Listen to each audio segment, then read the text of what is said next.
Now that we know what variables are, in this video we will learn what you can store in them.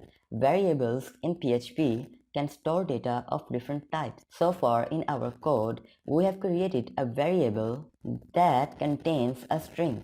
A string is simply some text, or more specifically, a sequence of characters between quotes. The contents of the variable are its value, what's between the quotes, but the quotes are not included in the value. So between the quotes, like hello again, this is between these quotes are the value. So this value will be printed but not with this quotation. So these are all valid string variables. You can use single or double quotes to contain the value as long as you use the same at both ends of the string. So if you start with double quotation, you have to end with double quotation. There is a slight difference between single quote and double quotes when we come to process string values, but we will cover that in more detail. Variables can also contain numbers. These numbers can be integers, which are whole numbers that don't have a decimal part. Integers can be positive or negative like this. Numbers can also have a decimal part. These are known as floats. A dot or period is used to separate the decimal part.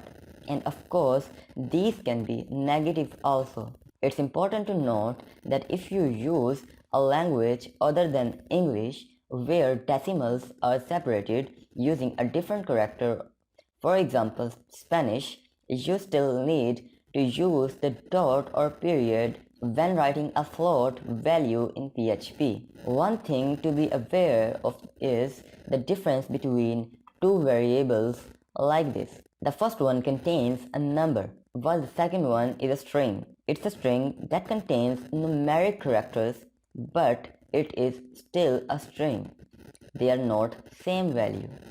You need to be aware of this when using variables, but we are going to do this in more detail later on. Let's look at an example of different variables we already have. So we already have a string variable that we created earlier. Let's add an integer and float variables.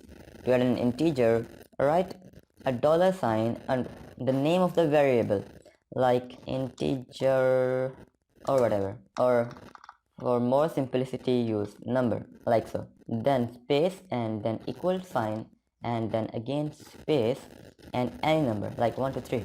Make sure this will not be in quotes, then semicolon at the end. After that, again a floating number, so I'm just going to duplicate it and just write floating and add anything like so. Okay, so this is a floating number and this is integer number. So this is our string. Now instead of using echo, we're just going to comment it out. So comments are something like this that will be not executed and ignored by the web server. Let's use a wardump function instead of using echo. To use wardump function, just write wardump. This is very useful for seeing what value a variable contains. We will go into functions in more detail later, but to use this function, you write that wardump followed by a variable in brackets. So I'm going to write number like so, and floating and message. Control S to save, and on the web browser just refresh. As you can see, hello again is a string with 11 characters. 1, 2, 3 is an integer. Float is 1.99. So this will print out the details of variable in the web browser. As you see that the string have 11 characters and it is integer value and it is floating value. I use it all the time when I am trying to work out what some code is doing. You might have noticed that we are not declaring these variables to be a specific type. Unlike in some languages, PHP is what known as a loosely typed language. In some languages like Java, for example, which is strongly typed, you When you declare a variable, you have to declare its type. In PHP, you could create a variable and store any type of value in it like this. This means it is very flexible, but it can be very easy to introduce errors if you are not careful.